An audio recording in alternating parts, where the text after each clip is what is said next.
jioni.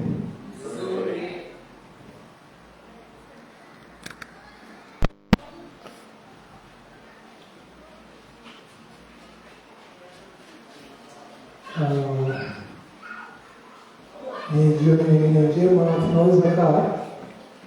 Jioni nyingine njema, tunamshukuru Bwana kwa wingi wa neema zake,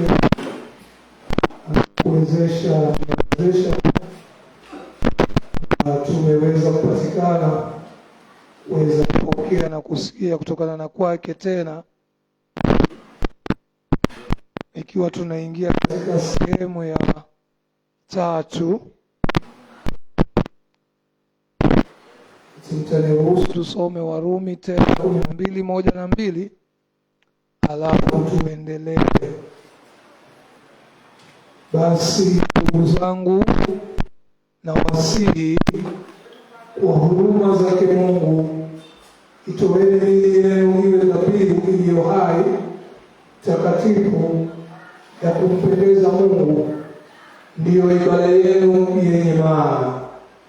Wala msifuatishe namna ya dunia hii, bali mgeuzwe kwa kufanywa upya nia zenu, mpate kujua hakika mapenzi ya Mungu yaliyo mema, ya kumpendeza na ukamilifu. Bwana alibariki neno lake. Tuamini na tuombe.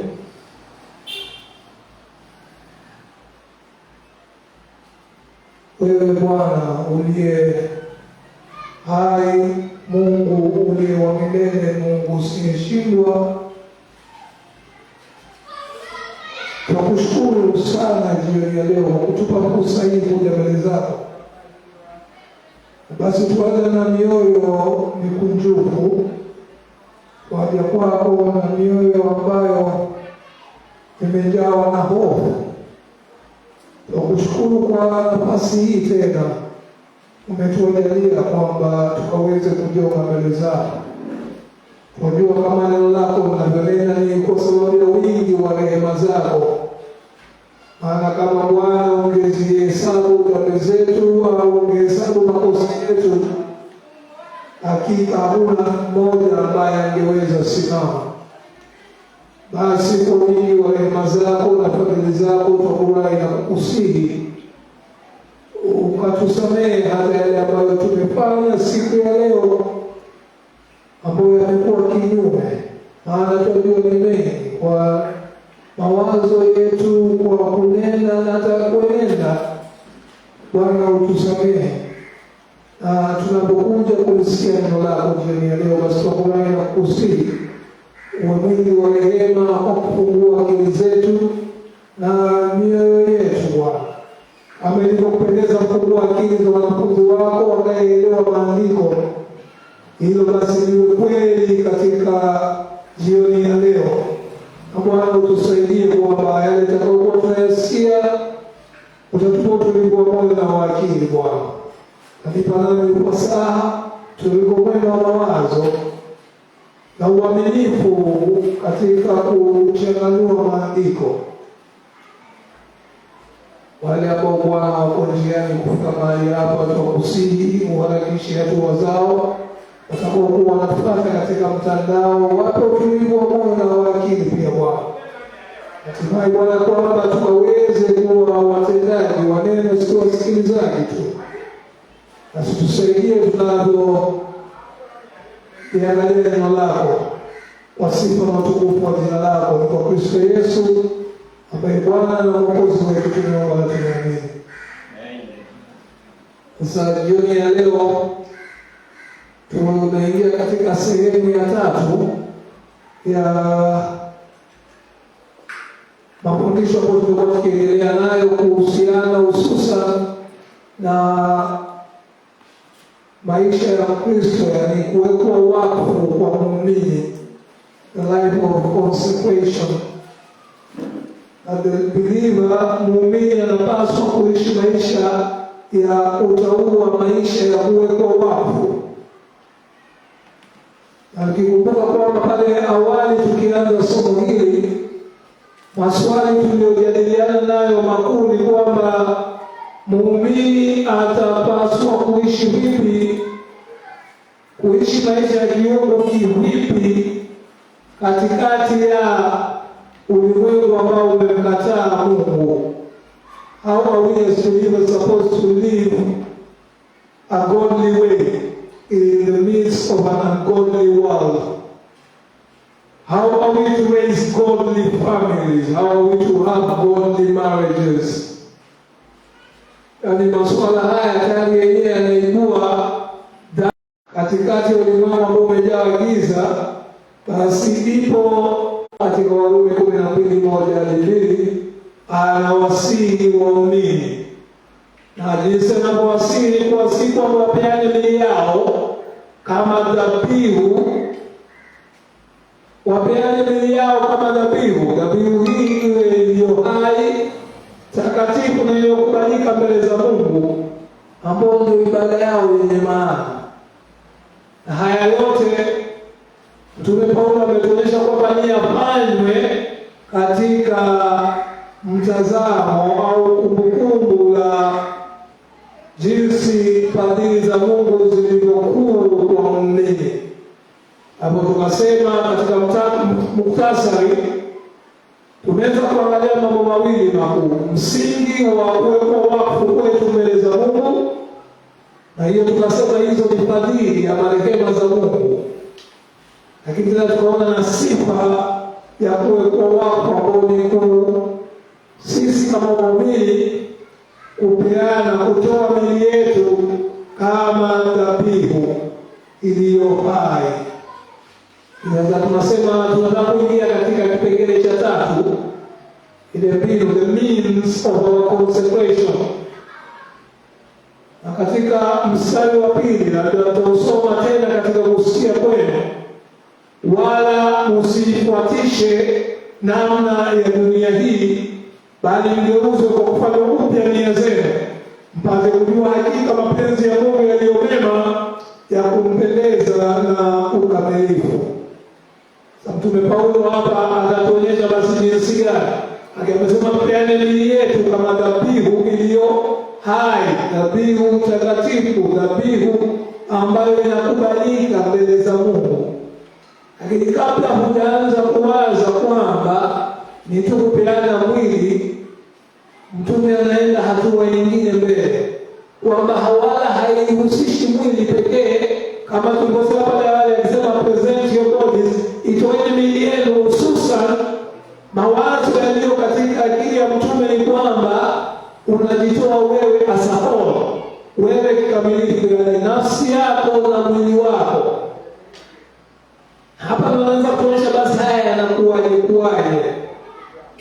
kwamba kama muumini, the only way that believers can present to God a sacrifice that is living, holy and acceptable before God, kwanza kabisa, they should not be conformed to the patterns of this world. Wasifuatishe namna ya dunia hii, bali wageuzwe nia zao.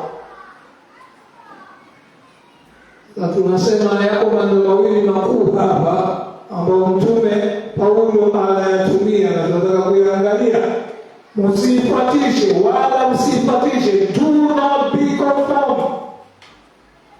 And then he says be transformed. Msifuatishe, geuzwe. Sawa. Sasa leo hususan tutaangalia sehemu ya kwanza. Majaliwa Mungu akituwezesha juma lijalo tutaangalia hiyo kugeuzwa na hatimaye mpaka kumalizia ile sehemu iliyosalia. Sasa neno la kwanza ni kwamba waumini, wale ambao wanajua jinsi ambavyo Mungu amekuwa wa rehema kwao, kwamba Mungu amekuwa wa rehema, fadhili zake zimewamilikia pakubwa. Paulo anasema hivi: msifuatishe namna ya dunia hii. Sasa anaanza na kukataza, msifuatishe namna ya dunia hii. Lakini hili agizo analopeana kwanza linaonekana dhahiri kwamba liko katika wakati uliopo. Sawa. msipatishe katika wakati uliopo. Lakini tena inaashiria wazi kwamba kuna standard fulani, na tena iko wazi kwamba hii standard ama kipimo hichi si cha juu sawa. Kama nataka tuangalie hiyo, Mtume Paulo anaanza kwa kukataza, anasema msipatishe namna. Sasa kwa Kiingereza sawa, unajua hapa ndio Kiswahili cha kupunguka. Kiingereza inasema conform, na wale maneno mawili conform. Do not be conformed. Do not be conform. Maana ya hiyo neno con ni together ama with, and the form is a certain pattern or likeness. So tunapoyashikanisha haya maneno mawili, nataraji siko mbio, kwa mnaandika con means together or with. The form is a pattern or a likeness. So inapounganishwa kwa Kiswahili msifuatishe, itaisaidia hivyo sawa. Unakufuatisha na msifuatishe sawa. Yaani kufuatisha ni kuenda kulingana sawa, kujibeba kama tabia kuambatana na. Sasa kwa nasema msijibebe, msikuwe kama ulimwengu. Sasa inaposhikanishwa hivyo, hivi ndio tunalifanya. To be conformed means this, to be fashioned alike, to be patterned.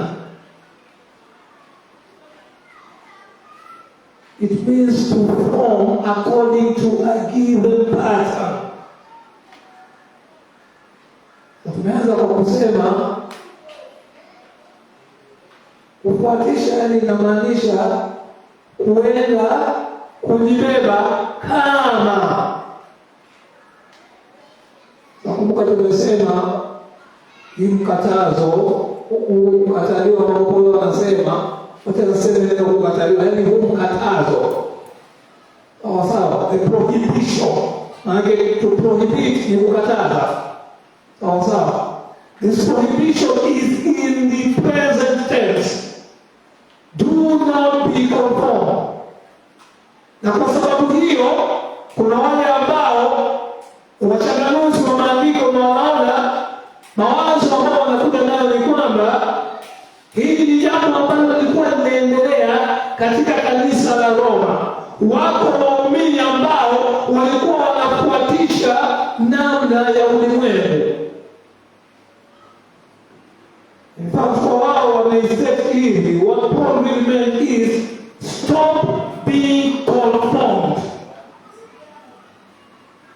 No, Paul is saying do not be conformed. Sasa kuna mchanganuzi mmoja wa maandiko kwa jina Mo anasema wala si hivyo. Sawa, wala si hivyo. Paulo hamaanishi kwamba kulikuwa na waumini pale Roma ambao walikuwa wameanza kufuatisha namna ya ulimwengu. Hapo kwa ulimwengu tutafika. Na anaanza kutoka kwa Warumi 15:14, tuangalie kwa haraka. Warumi 15:14.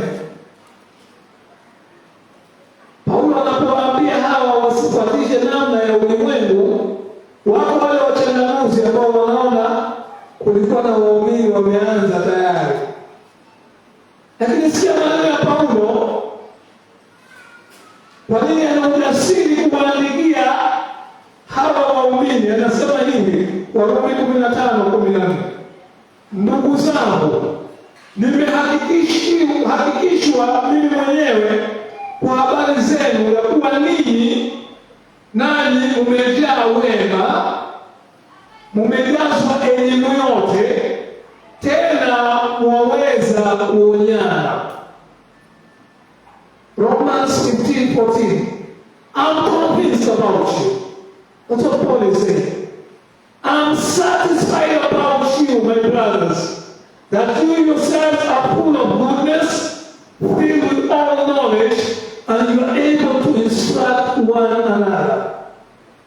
Sasa haya kama yalikuwa tayari yanaendelea kwamba wanafuatisha namna ya ulimwengu wakati huo, sioni kama Paulo angekuwa na ujasiri kuwaandikia maneno kama ya kwamba jambo hili najua kwanza umejawa na wema. Sawa sawa, umejawa na wema. You are filled with all knowledge. Wako na ufahamu, deep intimate knowledge. But then you can admonish one another. What does it mean by that? Kwa haraka uelewe kwa nini tunasoma hapana, hawezi kuwa walikuwa wanaifuatisha namna ya ulimwengu.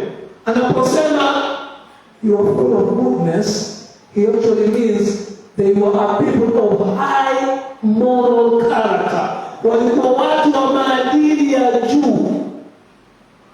Hiyo inamaanisha nini? Walichukia uovu, wakapenda haki. Na ilikuwa dhahiri katika maisha yao. Baba anaposema you are full of goodness, I am satisfied about you. That you yourself are full of goodness. Baba mmejawa na wema. Paulo anamaanisha ninyi ni watu ambao mnachukia uovu na mnapenda haki. Na iko dhahiri katika maisha yenu. Hao si watu ambao wanapatisha namna ya ulimwengu. Lakini tena anasema wamejawa na ufahamu, deep intimate knowledge. In short, they were doctrinally sound. Ni watu walikuwa na ufahamu wa mafundisho ya Biblia. Lakini pia they were able to admonish one another. They were able to instruct one another. Kwa sasa kama watu ambao wanaweza elekezana, wanaweza kuonyana, wanaweza kufunzana. Ya kwaje Paulo aliwaambia mwache kupata namna ya ulimwengu hapa. It is the present tense because of this. As a believer, I want you to hear me and hear me well. As a believer, it's either you are being conformed or you are being transformed. That's why Paul is saying, hey, don't be conformed. Na tutaona pale mbele. Mwanzo wao anaelewa sasa kwa nini nimeokoka naenda mbinguni tena nilikuwa nafuatisha namna ya dunia na kuambia ni rahisi sana. Pasipo kujua utajikuta tu kuna ile kukua stagnant kwamba uko stagnant ati ufuatishi na ungeuzi hapa. Aidha mubili wafuatisha namna ya ulimwengu anageuzwa. Kama utaishi maisha ya utaua, ile mbinu na njia ambayo Mungu anatumia kwanza ni kwamba amekuona na amekukataza usifuatishe namna ya dunia hii.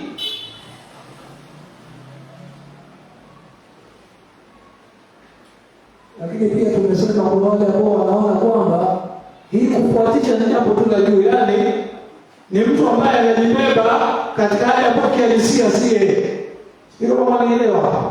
Yaani ndani kuna mabadiliko yamefanyika, lakini huku nje anaishi katika hali ambayo si ya kule ndani. Hapa. Hii kufuatisha inaanzia wapi? Huko ndani. Si jambo la juu, sio surface thing. And kuna huyu mchanganuzi wa maandiko anaitwa Barrett ambaye ameargue akasema conformity is not superficial. Si jambo la juu upendo. It goes to the core.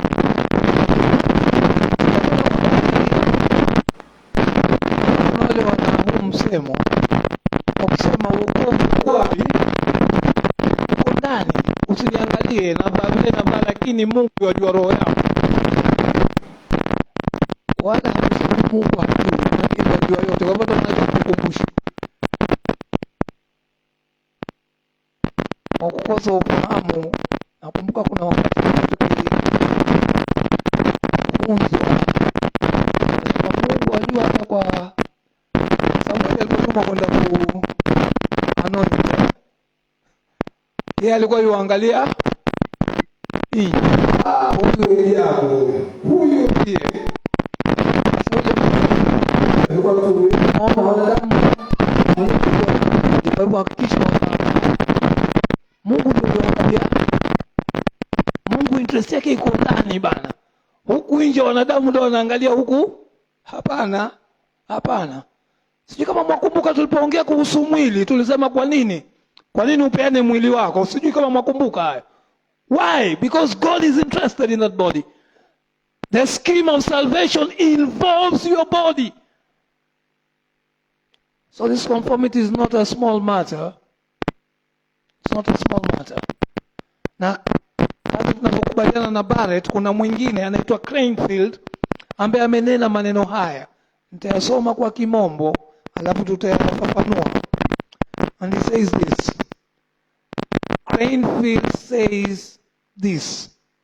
He observes that the pressures to conformity are always present, strong, and insidious. The pressures to conformity are always present, very strong, and insidious, so that the Christian often yields quite unconsciously. Sawa, ndio maana nimetangulia kusema kama hugeuzwi wafuatisha. Maneno ya Cranfield ni haya, anasema ule msukumo wa wewe kufuatisha namna ya ulimwengu huu uko nawe kila wakati. Sawa. Tena ni wenye nguvu. Na unatumia njia za hila. Sawa, njia za kisiri, insidious. Hata huwezi jua. Sio kama tuafikiana mpaka hapo. Ule msukumo narejelea ndo uipate kwa makini. We are at war. If you are not being transformed, you are being conformed. He says the pressures to conformity are always present, always strong and insidious. Ule msukumo wa wewe kufuatisha namna ambayo usifuatishe uko na wewe kila wakati, huo msukumo. Lakini si kwamba tu uko na wewe, uko na nguvu. Sawa. Na si kwamba uko na nguvu tu. Anasoma mbele anasema ni wa kisiri. Mambo ya kihila. Kwa kwamba muumini huwa anajikuta he has yielded quite unconsciously. Pasipo kufahamu amefuatisha namna ya ulimwengu. Pasipo kufahamu. Kwa sababu mambo matatu. Ule msukumo uko nawe kila wakati, ni wa nguvu na ni wa kisiri. And then he says this, which is very important. The Christian has always to confess that to a painfully large extent, his life is conformed to this stage. Lazima Mkristo akiwa ni mwaminifu atakiri kwamba kwa kweli kwa kiwango kikubwa sana maisha yake yamefuatisha namna ya ulimwengu. Yes. Mwendeo wa Cranfield kwa kiwango kikubwa tunafuatisha namna, maana inakuja kisiri ujui. Lakini tunasema kwa nini unafikiria ni Paulo peke yake? Nenda nami kwa Petro wa kwanza 1. Uangalie Petro wa kwanza 1.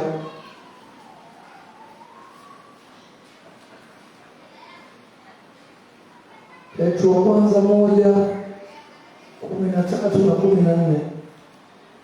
Maneno haya Petro anasema, Petro wa kwanza 1:13 na 14. Kwa hiyo vifungeni viuno vya nia zenu. Vifungeni viuno vya nia zenu na kuwa na kiasi, mkitumainia kwa utimilifu ile neema mtakayoletewa katika ufunuo wake Yesu Kristo. Kama watoto wa kutii, mstari wa 14, msijifananishe na tamaa zenu za kwanza za ujinga wenu. Neno tena pale, do not be conformed. Msijifananishe na tamaa zenu za kwanza za ujinga wenu. Si Paulo pekee, haya ya kudhahiri kwamba kama kweli unasema umeokoka, kama kweli unajua fadhili za Mungu jinsi ambazo zimekumiminikia, kuna vile unapaswa kuishi, kuna vile unatakana kujibeba, kuna vile unatakana kuwa tofauti na ulimwengu huu. Msukumo mkuu ni kwamba usifanane, usifuatishe namna ya dunia hii. Nakumbuka nilikuwa nimewambia mtafute, sijui kama mliweza. As obedient children, don't conform to your former lust, as in your ignorance. So Paul to Romans 12:2 and 1 Peter 1:14 prohibit a particular standard or pattern. Zinakataza njia fulani, zinakataza kujibeba fulani, zinakataza miondoko na mienendo fulani. Walimwambia mtafute hizo similarities, sijui kama mliziona. Wangapi walijaribu? Kapata ngapi? 5. Wewe soma hapo. Joshua uliweza pia. 3. Kuna swala pote renew your mind. Iko dhahiri, si ndio? Kuna swala la in view of God's great mercy, wa Romans 12:13-14 tuwatarajia neema. Hebu tukapa Mkristo ambaye waishi yuwakumbuka fadhili za Mungu sawa sawa, lakini yuwajua pia kuna neema ambayo itafunuliwa Kristo atakapokuja. Anaishi akikumbuka na anaishi akiwa na tumaini. Mkristo wa kweli.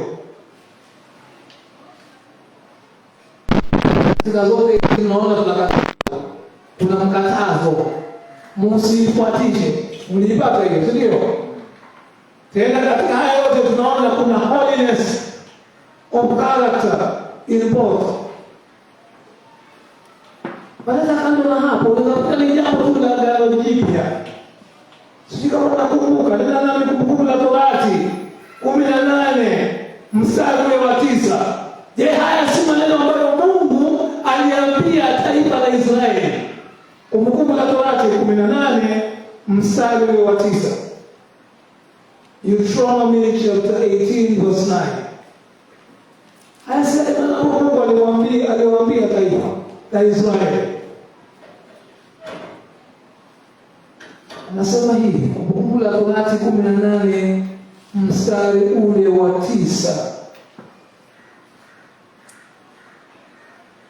Utakapokwisha kuingia katika nchi akupayo Bwana. Sawa, ni Bwana ndiye amewapea hii nchi. Wokovu ni wa Bwana Mungu wako. Usijifunze kutenda kwa mfano wa machukizo ya mataifa yale. The same thing, don't be conformed. Usijifunze kufanya kama wanavyofanya wale. Na ningependa tuendelee hapo, lakini wala si mahali tunataka kubaki kwa muda. Mungu anafanya hivi, atapeana mambo 9. Hakuambii tu atakuacha. Aliwaambia mambo 9, 9 detestable practices that they should not copy, they should not mimic. The nation of Israel was supposed to be a peculiar nation. Kwa mataifa mengine yakiwaona yatake kujua hawa ni watu wa aina gani. Lakini sio kama mtu wajua the pressures to conformity. Please don't forget that. Ule msukumo wa kufuatisha uko nao kila wakati. Always present. So very strong and insidious. Uko nao kila wakati, uko na nguvu na msukumo mkuu. Lakini tena wakuja kisiri, ikawa jue yale waliambiwa wasifanye, ndio wako huko mbele. Unakumbuka katika Mount Carmel walikuwa wameshageukia mpaka wanaabudu Baal. Baada ya Mungu anawatoa kule, anawatoa. Lakini hata sisi na wewe leo ukipua kati ya kuangalia movie na kuja hapa Alhamisi ama Ijumaa kwa maombi, yote conform polepole, hujui utasema si movie. Arsenal yacheza na ni wakati wa ibada.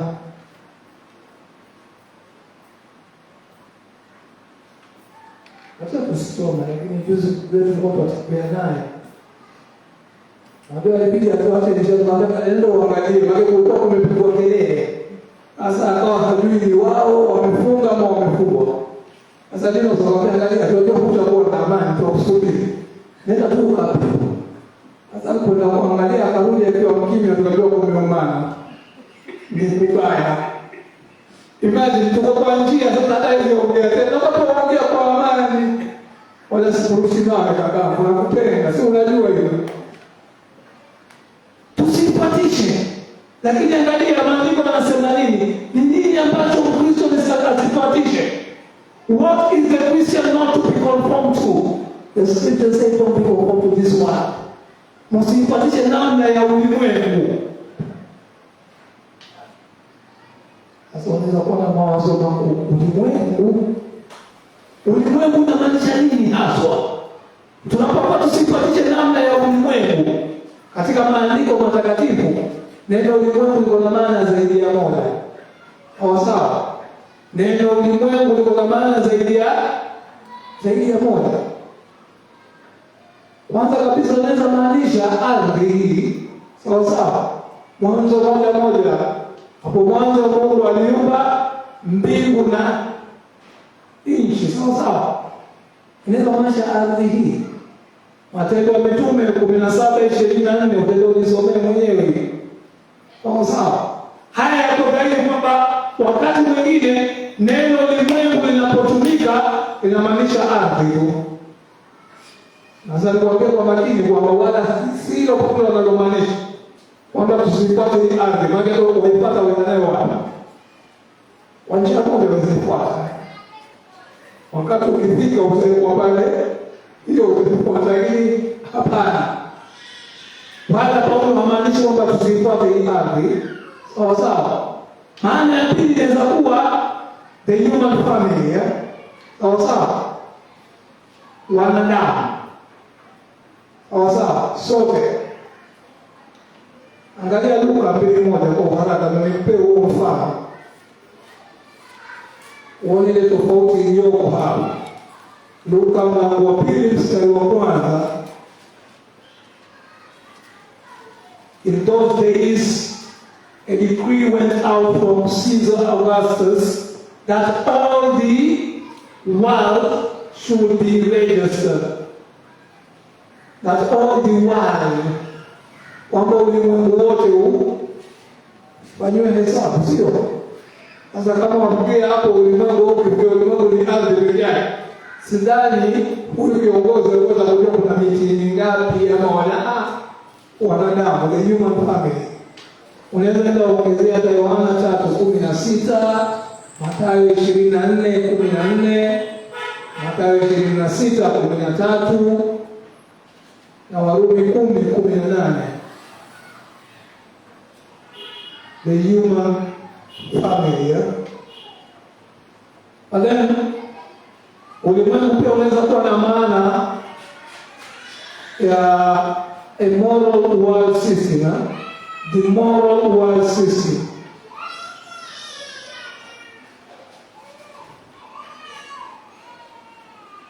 Hii tutapata katika Mwanzo 6:11. Ambapo hiyo tusome nataka fungu moja ndio ule utofauti ulioko. Mwanzo 6:11.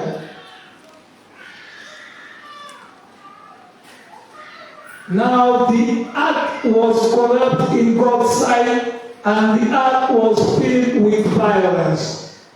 Immoral world system.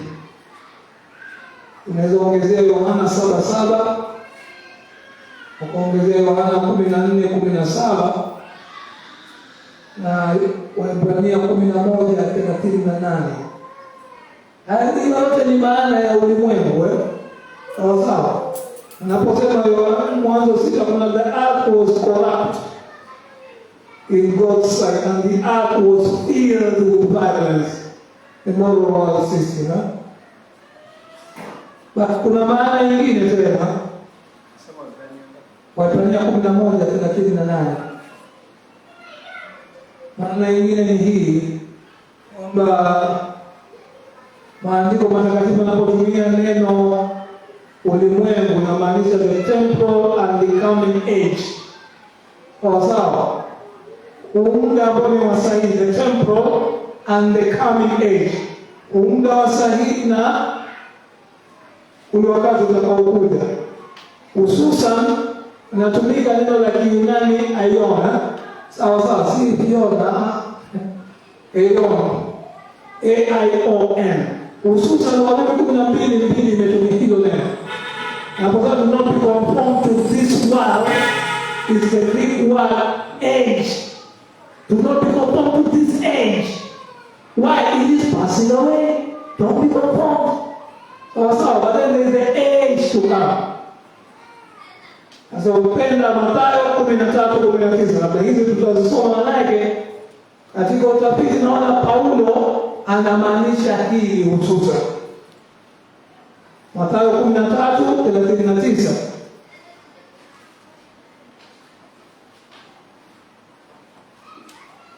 And the enemy who sought them is the devil. The harvest is the end of the age. Aeons also. And the reapers are angels. So Galatia 1:4.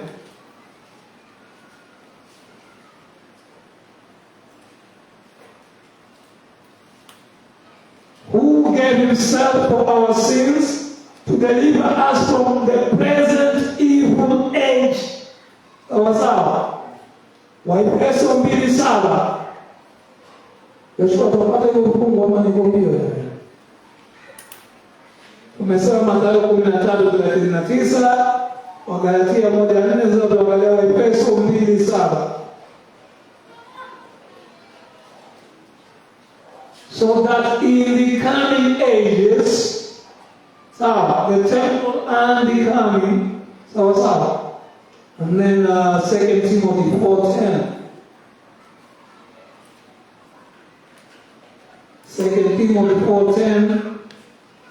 For Demas, in love with this present world, in love with this present age, has deserted me and gone to Thessalonica. Sawa. Sasa kwa uchunguzi wangu Paulo anamaanisha this world, don't be conformed to this world, don't be conformed to this present age. Non-conformity to this present world. Now this does not mean at all kwamba hatuwezi kufurahikia ardhi, na pia tuliyataja Jumapili kwa njia ya mpito. Ikiwa watu wako baharini nenda. Sawa. Enjoy. Mungu amepeana hizi vitu. Unakumbuka Kristo aliongea kuhusu mambo ya makao ya kondeni, si alisema yamepikwa vizuri hata kuliko Sulemani. Wala Kristo alisema hapana, msipanishwe na furahia. Ukiona waterfall nenda uangalie. Lakini hususan hiki ndio kinamaanisha Paulo anaposema this present world means the system of beliefs, the values, the spirit of this age. This present world, this present age inamaanisha the system of beliefs, muundo wa imani, yale ambayo ulimwengu katika kanuni yake ya udhambi inaamini, yale ambayo ulimwengu inapeana kipaumbele na roho ya hizi zama. Jamaa anaitwa Mehan akidefine the world in Romans 12:2, he says this: The world there means the nature, the character, the opinions, the goals, and the attitudes of unregenerate men. The world means this: the nature, the character, uasilia, tabia, opinion, maoni, maneno, goals, and attitudes of unregenerate men. Don't be conformed to that. Yale ambayo watu wa ulimwengu, unaona neno lingine tena, maana nyingine ya ulimwengu, wale ambao hawajaokoka, sawa, ni walimwengu. Usipatishe asili yao, usipatishe tabia zao, usipatishe maoni yao, usipatishe maneno yao, jinsi wanavyojibeba usipatishe. Lazima tukue kwa hiyo. Na si kwamba hata kila kitu ambacho wanafanya hususa wanaweza kukusaidia mawazo kibiashara, sawa. Hata usipatishe mambo, maana katika kuenenda kwa kinyume na Mungu, wewe kama muumini wala usipatishe. Pamoja usipatishe namna. Kwa sababu gani? Kwa sababu lengo moja kuu ambalo tuliona hapo awali na kutakaswa kwetu ni kwamba tufananishwe, tufananishwe na nani? Kristo. Warumi 8:29. Lengo moja kuu la kutakaswa kwetu is so that we can be conformed to the image of God's Son. So how then are you being conformed to the pattern of this world? Unakuwa na kupingamizi. Mungu alipokuwa lengo lake ni kwamba ufananishwe na mwanawe Kristo Yesu. Ndio maana Paulo anaposema 12, basi usifananishwe, usijibebe kama wana wa ulimwengu, usifanye.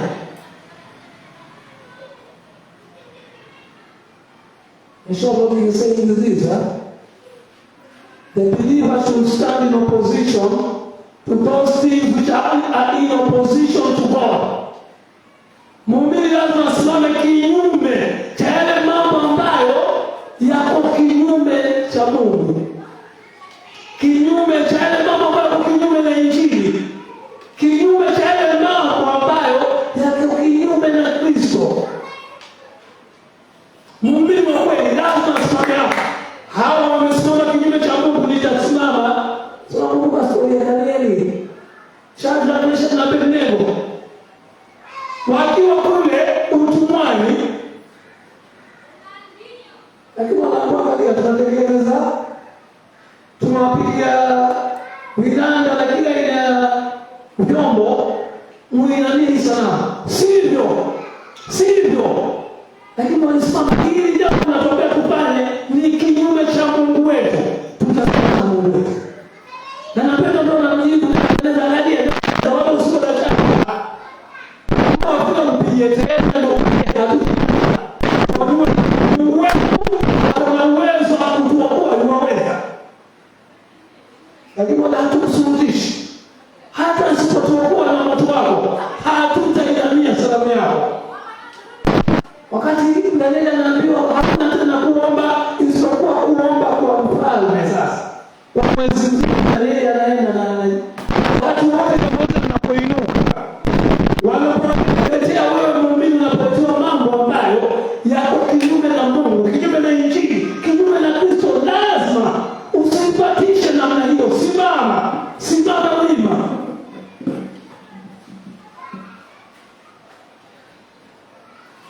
Don't adapt to the pagan practices. Don't adapt to their perspectives. Don't adapt to their philosophies. Michael Barr, mchanganuzi wa maandiko, amesema haya: the believers are consciously to resist and to reject the attempt to bring them in concord with their surrounding culture. Muumini katika kufahamu, akiwa conscious, akiwa katika ufahamu. Lazima kuja kujua kwa kila njia kwamba apitishe namna ya culture. Sasa sasa tunasikia mimi nakwambia, lakini hapana, you should not be conformed, you are being conformed to Christ. And the question is this: in what way believer be conformed to this world? Like don't be conformed to this world. Tumeangalia what the world is, but now we have to answer: in what ways can a believer be conformed to this world? Na kumbuka pale wale tunasema you are either being conformed or you are being transformed. Huwezi sema niko katika fence, siko huku ama siko huku. Hakuna. Aidha unamwishia Mungu, unaishi maisha ya utaua, ama unaishia ulimwengu. Now there are two main ways in which Christians can be conformed to the world. They can be conformed actively or passively. Aidha wewe kama muumini unafananishwa na ulimwengu kamilifu actively, ama kimya passively, pasipo kujua tu kwa kutukia tu. What do you mean by that? Actively you are drawn to the world, you imitate the world, unajitolea yani kamilifu, unaupata ulimwengu.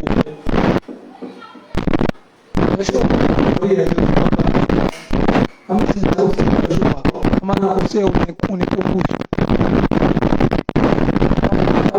Nairobi ambapo kuna Wakristo ambao na klabu zao wanaenda pale masaa ya usiku wapigwe muziki sio wa dunia, wataka hii mitindo, lakini tupigiwe praise ya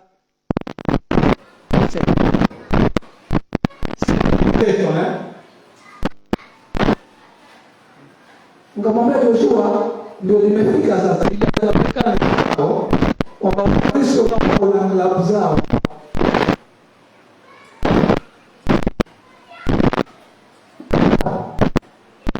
Yona Paulo akaenda mahali, lakini kwa sababu ukweli ni huu, tumependezewa na yale mambo ya ulimwengu. Sasa tunajaribu kutafuta mbinu ya kuyaleta ndani ya kanisa kisiri. Sasa lakini hata tukikutana pale hatufanyi maovu, hatulewi, sijui kama mwataka kukesha sije sana. Njooni mwambie Pastor Area muhubiriwe masaa 4, mtakataa. Wasema akili baada ya dakika 45 huwa lakini waweza angalia movie masaa 8, akili haitoweki hapo. Waweza angalia mpira 90 minutes, akili haitoweki. Waweza enda out mkaongea na yule kipenzi cha roho yako masaa 4, lakini ukianza kuambiwa hili neno kwa Kigiriki inamaanisha bana, huo Ugiriki watusaidia nini? Watusaidia. Kuna mambo mengine lazima tuyajue maana yake kutoka kwa matendo tunayaleta, tunaelezea kinaga ubora. Tulianza pole my dress my sabana, tumeokoka huko ndani. Sasa ndani nataka avae nguo kafika huku, ama sema kwani umekuja kuabudu ama kuniangalia? Sote tumekuja kumwabudu. Tafadhali usiwe kikwazo.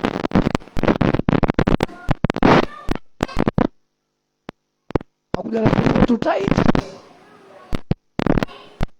Sababu na hapa wewe unafikiri huko kabisa tumeomba, lakini sio hivyo wanasema. Unataka kuweka kwa dhambi kwa nini? So either you are being conformed actively or passively. Passively means you are slowly lowering your guard. Wapunguza ile kujikita kwako. You are lowering your guard. You are neglecting boastfulness.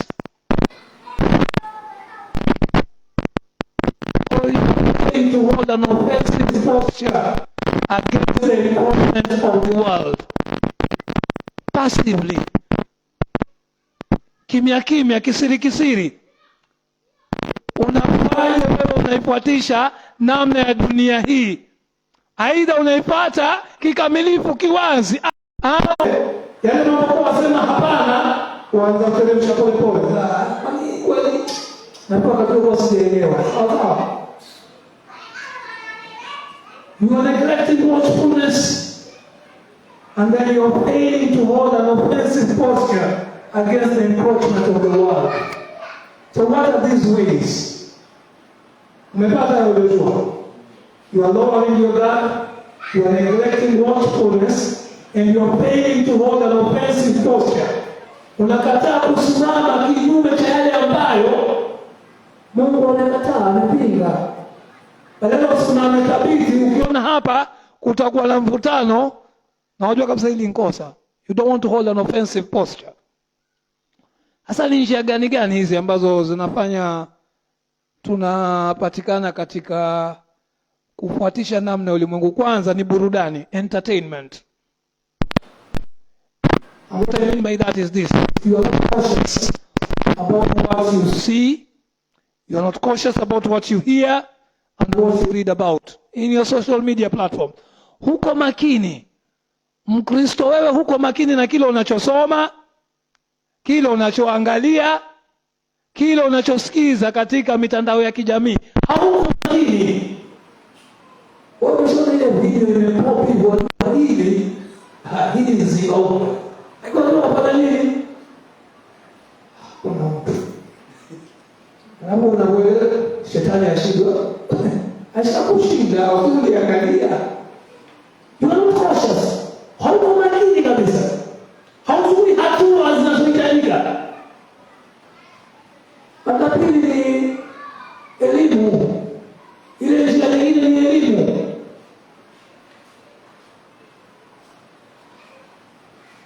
Most Christians are influenced by people who are opposed to God. Elimu leo tuambia na tuungwa we-evolved. La tatu, friendship, urafiki. Haya tumeyagusia pia Jumapili. Wewe ni muumini lakini rafiki zako wengi wale wa karibu ni wa ulimwengu. Wasema hao ulimwengu na hao wanajua kujali watu kuliko sana. Hao ulimwengu wanaelewa. Mimi mwanzo marafiki zangu wengi ni wa dunia. And then there is the last one. Apathy. Kutojali, You are neglecting God's ordinary means of grace which are being dispensed through the local church. Zile njia za neema ambazo Mungu ameziweka ambazo zinapatikana katika kusanyiko, wewe hujali. Ndio maana mwaka wa funga hujawahi attend midweek service. Ndio maana mwaka wa funga hujawahi kuja prayer service hata moja. Uko na kila sababu. Hujali. Haya wasema hupatikana. Ukifika nyumbani jioni wakumbuka leo ni siku ilitengwa ya Mungu hao. Sema waanza kuwa legalistic. Watakuwa kama hii lazima tufanye. Sasa siku ilitengwa na kanisa tukapoa tuombe. Uje hapa nyumbani uko huombi. You are failing to engage in private, family and public worship. Hujali. Pale nyumbani hauna ibada pamoja na Jumapili. Sawa? Vijana, wajumbe, hujaoa, huna muda wa kusoma neno asubuhi peke yako na kuomba, jioni huna muda wa kuongelea, atijana atakuja ndio mtaanza. Ni sawa. Sisi tuko hapo, tunaletea ushuhuda. Tuko hapa hasibali. Kwani 2029 itafika. Utakuja sasa mimi niliopea. One neglect sahihi. You don't have your private prayer time. You don't have your private worship time. You don't have. Hujali. Mungu amesema yafanye, hufanye. Hapo kuelewa. Nataka ukuze watoto wawe watoto wa maombi, and you don't pray. Let me speak like a Nigerian now. You don't pray, eh? Nataka kuraise mtoto awe.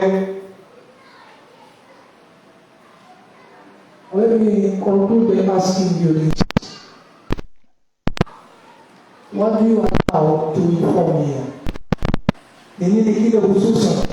What is your primary source of information as a believer? Is it the social media?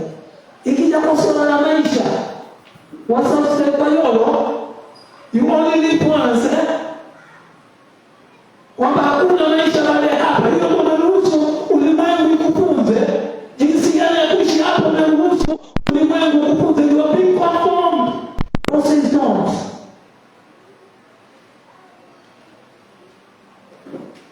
How do you understand the origins of the world? Na wahubiri leo wanakwambia hapana, kuinform na Mungu hakuumba bana.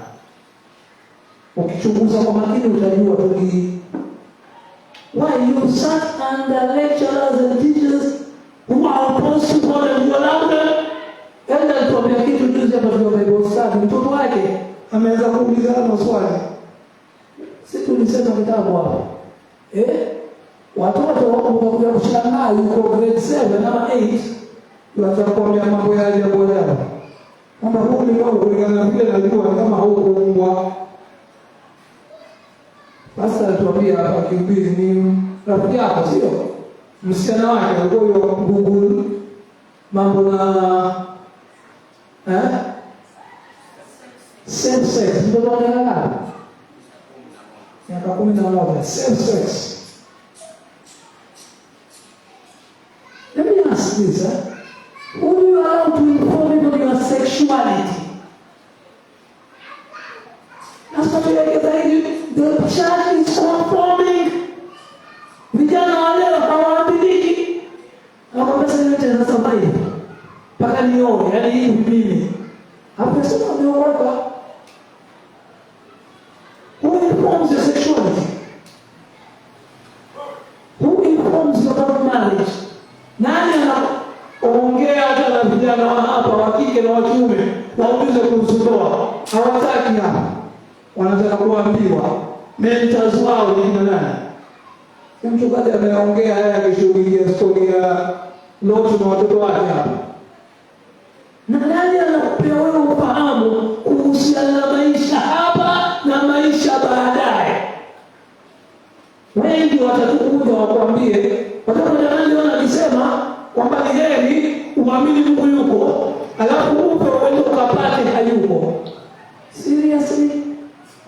Kwa hiyo si wazo. You are not in your God. Wacha tu niamini yuko, unaweza enda utashangaa. Sema kuliko kuamini hayuko hapo ufika wewe yuko ni mawazo ya hapa. Don't be conformed. God has said in his word, he is a living God.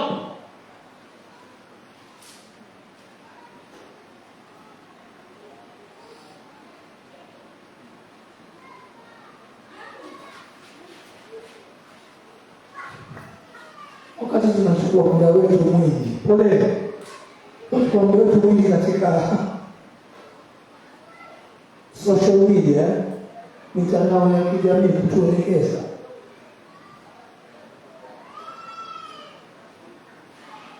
Wakati tukikua, wacha tuseme, kuna kipindi kwa chaitwa Ball Dance. Dada huyu yuko kijana, sawa? Kaachana na kijana yule jamii akaolewa na brada yake, sawa? Akaachana na huyu akaolewa na baba hao vijana. You know what they were doing, huh? You know what they were doing to your mind?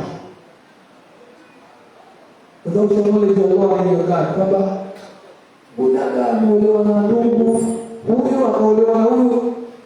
Mwisho akili yako, you are being conformed, kawaida. Wanaweza juzi walipopanda kuja kutetea mambo ya ushoga na usagaji, walipoona Wakenya wamekataa wafanya nini? Si rahisi tuwaekee kwa Mungu. Sasa mwanzo ulikuwa ukiangalia Mungu, ukiona ndugu na ndugu wameelekea mahali pabaya, Mwaelewa hiyo. Ukiona duka ya baba wafanya nini? Ukiona dada siku hizi sio angalia tu. Sasa wale wa ulimwengu akili yako imeshakuwa conformed. Hizi vipindi tuangalia, poleni sasa tusiangalie. Sawa. Hizi vipindi tuangalia, kuna jambo wanapitisha, tayarisha akili yako, wanaipeleka akili yako mahali fulani. Kwa sababu kuja kujua. Shauri